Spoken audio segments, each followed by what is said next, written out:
ஹொர்முஸ்ங்கிறது அமெரிக்காவுடைய கண்ட்ரோல்ல இருக்கிறதாக இருந்தா இவங்க யார்கிட்ட அனுமதி கேட்டிருப்பாங்கன்னா அமெரிக்காட்ட தான் அனுமதி கேட்டிருப்பாங்க.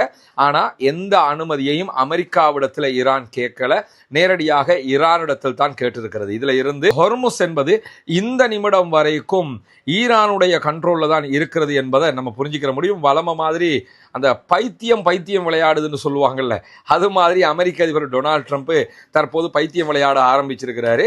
இன்றைக்கு ஈரான் மிக முக்கியமான ஒரு அறிவிப்பை விடுத்திருக்கிறது. அது என்ன அறிவிப்புன்னு கேட்டா, பல பில்லியன் டாலர்கள் பெறுமதியான ஒரு மாபெரும் எரிவாயு பகுதி ஈரானிலே கண்டுபிடிக்கப்பட்டிருக்கிறது.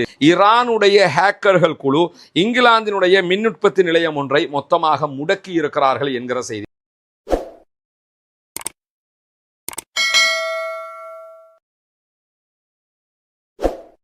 அன்றைக்கினிய சகோதர சகோதரிகளை நம் அனைவர் மீதும் ஏக இறைவனுடைய அமைதியும் கருணையும் உண்டாகட்டுமாக என்கிற உயரிய பிரார்த்தனைகளோடு பாலஸ்தீனம் முதலாக ஈரான் வரைக்கும் இஸ்ரேலிய ஆக்கிரமிப்பு படைகளும் அமெரிக்க ஆக்கிரமிப்பு படைகளும் இணைந்து நடத்திய தாக்குதல்கள் தற்போது யுத்தமும் இல்லை, யுத்தம் இல்லாமலும் இல்லை என்கிற ஒரு நிலையை அடைந்திருப்பது நமக்கெல்லாம் தெரியும்.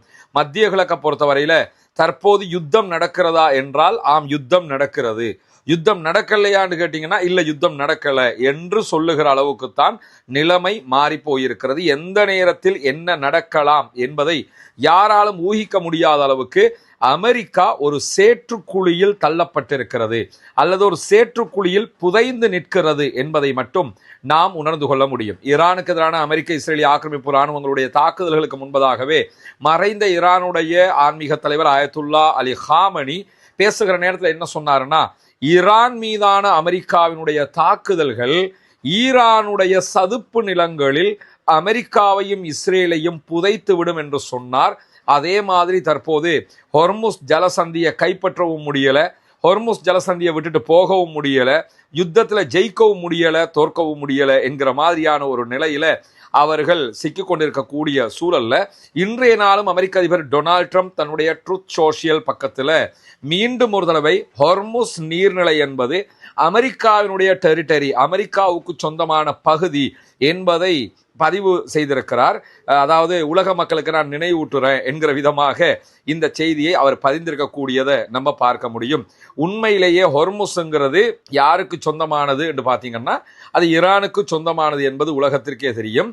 ஒரு கால் அது அமெரிக்கா கைப்பற்றி இருக்கிறது என்று சொன்னால் கூட அமெரிக்கா அதனை மேனேஜ் பண்ண வேண்டிய தேவை இருக்குது. ஆனால் அமெரிக்காவுடைய கையில் அங்கே எதுவுமே கிடையாது. குறிப்பாக ஈரானுடைய பாராளுமன்ற சபாநாயகர் முகமது பாகர் ஹலீபாவிடத்துல தான் கோரிக்கை வச்சிருந்தாங்க, ஈராக்கினுடைய கப்பல்கள் மட்டுமாவது ஹொர்முஸ் பரப்புல பயணிப்பதற்கு அனுமதி தாருங்கள் என்கிற கோரிக்கை விடுக்கப்பட்டிருந்தது.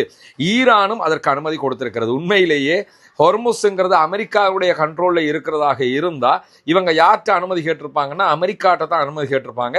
ஆனா எந்த அனுமதியையும் அமெரிக்காவிடத்துல ஈரான் கேட்கல, நேரடியாக ஈரானிடத்தில் தான் கேட்டிருக்கிறது. இதுல இருந்து ஹொர்முஸ் என்பது இந்த நிமிடம் வரைக்கும் ஈரானுடைய கண்ட்ரோல்ல தான் இருக்கிறது என்பதை நம்ம புரிஞ்சுக்கிற முடியும். வளம மாதிரி அந்த பைத்தியம் விளையாடுதுன்னு சொல்லுவாங்கல்ல, அது மாதிரி அமெரிக்க அதிபர் டொனால்ட் ட்ரம்ப் தற்போது பைத்தியம் விளையாட ஆரம்பிச்சிருக்கிறாரு. அந்த மாதிரி தான் இந்த அறிவிப்பை மீண்டும் வெளியிட்டிருக்கக்கூடிய சூழல்ல இன்றைய நாள் மீண்டும் ஈரானுடைய ஹேக்கர்ஸ் என்ன பண்ணியிருக்கிறாங்கன்னு கேட்டா பல செய்திகளை ஸ்ப்ரெட் பண்ணியிருக்கிறாங்க. அதில் மிக முக்கியமானது அமெரிக்காவுடைய சில மாநிலங்களை குறிப்பிட்டு இதுவெல்லாம் ஈரானுடைய பகுதிகள் என்று அறிவித்திருக்கிறார்கள். ஏன்னா இந்த ஆள் தாறுமாறா மொக்க காமெடி போடும்போது அவங்களும் அதுக்கு நிகராக மொக்க காமெடி சிலதை போடணுங்கிற அடிப்படையில் இந்த செய்திகளை சொல்லியிருக்கக்கூடிய காட்சிகளை நம்ம பார்க்க முடிகிற அதே நேரம் இன்றைக்கு ஈரான் மிக முக்கியமான ஒரு அறிவிப்பை விடுத்திருக்கிறது. அது என்ன அறிவிப்புன்னு கேட்டா, பல பில்லியன் டாலர்கள் பெறுமதியான ஒரு மாபெரும் எரிவாயு பகுதி ஈரானிலே கண்டுபிடிக்கப்பட்டிருக்கிறது. ஈரானுங்கிறது ஒரு பாரசீக பெருநிலப்பரப்பு என்பது பரந்துபட்ட நிலப்பரப்பு. அங்கே தேவையான பெட்ரோலியம் கிடைக்கிறது, கேஸ் எல்பிஜி கிடைக்குது.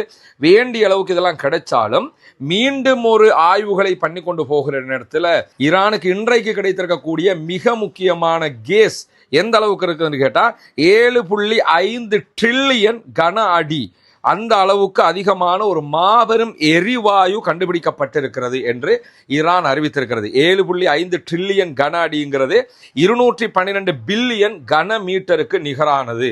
இதெல்லாம் சாதாரணமாக கால்குலேட்டர்ல கணக்கு பார்க்க முடியாத அளவுக்கு இருக்கக்கூடிய அளவுக்கு ஒரு மாபெரும் வரலாற்று சிறப்பு மிக்க அளவுக்கு அவர்களிடத்துல கேஸ் கிடைச்சிருக்கு. ஆல்ரெடி ரஸ்லஃபான் என்று ஒரு பகுதி இருக்குது. இந்த பகுதி கத்தரும் அதே போன்று ஈரானும் பகிர்ந்து கொள்ளுகிற ஒரு தீவு பகுதி.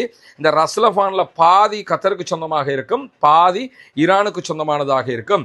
இந்த இடத்துல இருந்துதான் கத்தர் உலகத்திற்கே மிக அதிகமான கேஸை சப்ளை பண்றாங்க.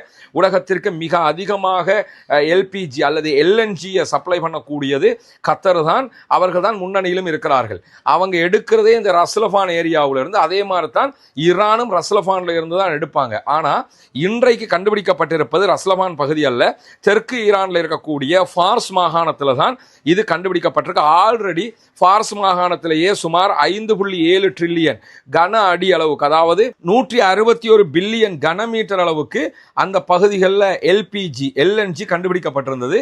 இன்றைக்கு மீண்டும் அதே பகுதிகளில் தான் இந்த பகுதிகளும் கண்டுபிடிக்கப்பட்டிருக்கு. எனவே ஈரானுக்கு தற்போது கிடைத்திருக்கக்கூடிய இந்த கேஸ் வளம் என்பது, எரிவாயு வளம் என்பது எந்த அளவுக்குன்னு கேட்டா 15 வருட உற்பத்திக்கு சமமான அளவு. இப்போ உலகம் முழுக்க உற்பத்தி பண்ணுகிற எல்என்ஜி அல்லது எல்பிஜி கேஸ் இருக்குல்ல, இத 15 வருஷத்துக்கு இதே மாதிரி உற்பத்தி பண்ணினா எவ்வளவு இருக்குமோ அது அப்படியே ஈரான்ல ஃபார்ஸ் மாகாணத்துல ஒரே இடத்துல கிடைச்சிருக்குது. இது ஈரானுக்கு ஒரு பெரிய மகிழ்ச்சிகரமான செய்தியாக இருந்தாலும் அமெரிக்கா உள்ளிட்ட நாடுகளுக்கு மிகப்பெரியதொரு தலைவலியை கொடுக்கக்கூடிய ஒரு செய்தி, குறிப்பாக அமெரிக்க அதிபருடைய நிம்மதியை கெடுக்கக்கூடிய ஒரு செய்தி. காரணம் என்னன்னு கேட்டா, ஈரானை கைப்பற்றி இருந்தால், ஈரான் யுத்தத்துல தோல்வி அடைந்திருந்தால் இதெல்லாம் யாருக்கு சொந்தமா போயிருக்கும்? அமெரிக்காவுக்கு சொந்தமா போயிருக்கும். எனவே நம்ம இதையெல்லாம் இழந்துட்டோமடா என்று யோசிக்கிற அளவுக்கு நிலைமை மாறி இருக்கிறது. இப்படியான சூழல்ல தான் இன்றைய நாள் ஈரானுடைய IRGC வெளியிட்டிருக்கக்கூடிய ஒரு முக்கியமான செய்தி, பாலஸ்தீனத்தினுடைய லட்சியத்தை எப்போதையும் விட உயிர்ப்போட வைக்கக்கூடிய காலகட்டமாக இது இருக்கிறது. அந்த லட்சியத்தை நாம் அடைகிற பாதையில் நெருக்கமாக இருக்கிறோம். அதற்காக எல்லா வகையான சப்போர்ட்டையும் ஈரான் செய்யும் என்று சொல்லி IRGCயினுடைய பொறுப்பாளர் தளபதி கானி வெளியிட்டிருக்கக்கூடிய செய்திகளில் சொல்லி இருக்கிறார். நமக்கு தெரியும், பாலஸ்தீனம் ஒரு சுதந்திர பாலஸ்தீனத்தை நோக்கி நகர்ந்து கொண்டிருக்கிறது.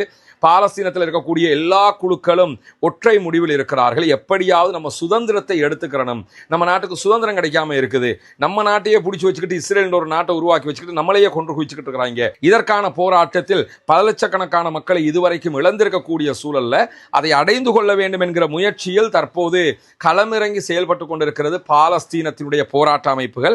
இந்த நேரத்தில் தான் இன்றைக்கு IRGC விடுத்திருக்கக்கூடிய அறிவிப்பில் அக்டோபர் 2023 முதலாக இஸ்ரேல் சந்தித்த மூலோபாய தோல்விகள்ல பாலஸ்தீனம் மீதான இஸ்ரேலுடைய படையெடுப்பும் ஒன்று. எங்க கிட்ட வந்தீங்க, அடியை வாங்கிட்டு போனீங்க, அது பெரிய தோல்வி.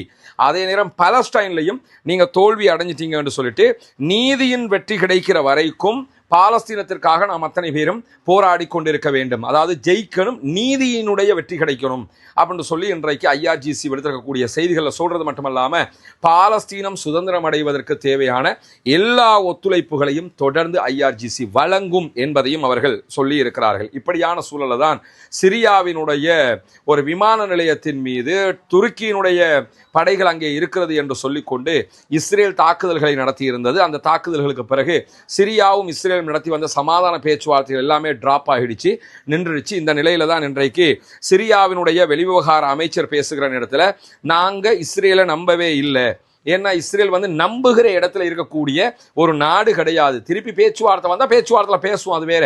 ஆனால் அவர்களை நம்ப முடியாது, அவர்கள் எங்களுடைய நிலப்பரப்புக்குள் தேவையில்லாம மூக்க நுழைக்கிறாங்க என்று சொல்லக்கூடிய சிரியானுடைய வெளியுறவு அமைச்சராக இருக்கக்கூடிய அசாத் அல் ஷைபானி மேலதிகமாக என்ன சொல்றாருன்னு கேட்டா, கடந்த வாரம் சிரியாவினுடைய அபு அல் துஹூர் விமானப்படை தளத்தின் மீது இஸ்ரேல் தாக்குதலை நடத்தியிருந்தது. இது தொடர்பாக இஸ்ரேல் வெளியிட்ட எல்லா செய்திகளும் பொய்யான செய்திகள் என்று சொல்லிட்டு ஒரு கிண்டலாக ஒரு செய்தியை சொல்றாரு. ராணுவ பலத்தை நம்பி இருப்பது இஸ்ரேலுக்கு மிகப்பெரிய தோல்வியில் முடிந்திருக்கிறது என்கிற வரலாற்று பேருண்மை இஸ்ரேலுக்கு தெரிந்தும் மீண்டும் மீண்டும் ராணுவ பலத்தை நம்பி அவர்கள் இந்த தாக்குதலை நடத்துகிறார்கள் அப்படின்னு இருக்காரு. ஏன்னா இராணுவ பலத்தை நம்பி அமெரிக்காவும் இஸ்ரேலும் காசாவுக்குள்ள போய் தோல்வி அடைஞ்சிட்டாங்க. அதே மாதிரி ஈரானோடு ஒரு மாபெரும் வரலாற்று தோல்வியை அடைந்து விட்டார்கள். இந்த நிலையில தான் பஷர் அல் அசாதினுடைய ஆட்சியை கவிழ்த்து ஆட்சிக்கு வந்தது இப்பொழுது இருக்கக்கூடிய சிரியாவினுடைய கவர்மெண்ட். அந்த கவர்மெண்டினுடைய வெளியுறவு அமைச்சர் ஒரு போராளியாக செயல்பட்டவர் தான். அவர் தான் சொல்றாரு, மீண்டும் மீண்டும் நீங்க இராணுவ பலத்தையே நம்பிக்கிட்டு வந்தீங்கன்னா ஆல்ரெடி காசாவில் தோத்த மாதிரி ஈரான்ல தோத்த மாதிரி சிரியாவிலும் நீங்கள் தோல்வி அடைவீர்கள் என்பதற்காக இந்த எச்சரிக்கைகளை ஷைபானி சொல்லியிருக்கக்கூடிய செய்திகளை நம்ம பார்க்க முடிகிற அதே நேரத்தில் அமெரிக்காவினுடைய பொருளாதார போர் என்பது இராணுவத்தின் தோல்வியை ஒப்புக்கொள்வதற்கு சமனானதாகும் என்று சொல்லி ஐஆர்ஜிசி இன்றைக்கும் ஒரு விளக்கத்தை சொல்லி இருக்கிறது. என்னன்னா, தற்போது ஐஆர்ஜிசி உள்ளிட்ட ஈரானுடைய இராணுவங்களை இலக்கு வைத்து ஈரான் மேல புதிய பொருளாதார தடைகளை விதிக்கப் போகிறோம் என்று அமெரிக்க அதிபர் டொனால்ட் ட்ரம்ப் சொல்லிக் கொண்டிருக்கிறார். அது தொடர்பாகத்தான் ஐஆர்ஜிசி வெளியிட்டிருக்கக்கூடிய அறிவிப்புல இதெல்லாம் ஆல்ரெடி நீங்க இராணுவ ரீதியாக எங்க மேல நடத்தின யுத்தத்துல தோல்வி அடைஞ்சிட்டீங்க என்கிறத வெளிப்படையா காட்டுது. தோல்வி அடைஞ்சதுனால இப்ப எப்படியாவது எக்கானமிக் வார் ஒன்று செய்ய பார்க்குறீங்க, பொருளாதார ரீதியாக ஒரு யுத்தம் பண்ண பார்க்குறீங்க. இந்த யுத்தத்திலும் நீங்கள் தோல்வி அடைவீங்க. ஏன்னா எது வந்தாலும் அதை சகித்துக் கொள்வதற்கு நாங்கள் தயாராக இருக்கிறோம் என்கிற செய்திகள் இன்றைக்கு ஐஆர்ஜிசி தரப்பால் ஈரானுடைய தரப்பால் சொல்லப்பட்டிருக்கக்கூடிய சூழலை தான் இன்றைக்கு இன்னும் ஒரு முக்கியமான செய்தி வெளியாகி இருக்கிறது. அதாவது ஈரானுடைய ஹேக்கர்கள் குழு இங்கிலாந்தினுடைய மின் உற்பத்தி நிலையம் ஒன்றை மொத்தமாக முடக்கி இருக்கிறார்கள் என்கிற செய்தி. நமக்கெல்லாம் தெரியும், இஸ்ரேலுக்குள்ள வெளிநாடுகளை கண்காணிப்பதற்காக மொசாத் என்கிற உளவு பிரிவு இருக்கிறது. உள்நாட்டுக்குள்ள ஷின்பத்தை வச்சிருக்கிறாங்க. அதே நேரத்தில் சைபர் தொடர்பாக உளவு பார்ப்பதற்காக அவங்க 9900 என்கிற விதமாக 8800 என்கிற விதமான அமைப்புகளை வைத்துக் கொண்டிருக்கிறார்கள். இதற்கு நிகராக இதைவிட பவர்ஃபுல்லாக ஈரானும் இப்படியான அமைப்புகளை வைத்துக் கொண்டிருக்கிறது. அந்த அடிப்படையில் தான் ஈரானுடைய ஹேக்கர்கள் குழு, இந்த குழுவால இன்றைய நாள் வெளியாகி இருக்கக்கூடிய செய்திகள் பிரகாரம் இங்கிலாந்தினுடைய யூகேயினுடைய ஒரு மின் உற்பத்தி நிலையத்தை அவர்கள் முடக்கி இருக்கிறார்கள். பல நாடுகளிலும் இருக்கக்கூடிய பல விவகாரங்களை அவங்க முடக்கிறாங்க. அந்த அடிப்படையில் மின் உற்பத்தி நிலையம் தற்போது முடக்கப்பட்டிருக்கிறது. ஏன்னா எங்களுக்கும் இதெல்லாம் பண்ண முடியும் என்பதை ஈரான் மீண்டும் மீண்டும் காட்டிக் கொண்டிருக்கிறது. இது தொடர்பான இன்னும் மேலதிக செய்திகள் வெளியாகிற போது அவற்றையும் உங்களோடு பகிர்ந்து கொள்வதற்கு தயாராக இருக்கிறோம். தொடர்ந்தும் இணைந்திருங்கள். ரஸ்மின் மேசி நியூஸ் மற்றும் ரஸ்மின் டாக்ஸ் ஆகிய 2 சேனல்களோடு வரக்கூடிய செய்திகளை உடனுக்குடன் உங்களோடு பகிர்ந்து கொள்வதற்கு தயாராக இருக்கிறோம். ஆக்கிரமிப்புகள் ஓய வேண்டும், ஆக்கிரமிப்பாளர்களும் ஓய வேண்டும் என்ற உயரிய பிரார்த்தனைகளோடு ஆக்கிரமிப்பாளர்களுக்கு எதிராக தொடர்ந்தும் ஜனநாயக ரீதியாக குரல் எழுப்புவோமாக. வாஹர் தஅவானா அல்ஹம்துலில்லாஹி ரப்பில் ஆலமீன்.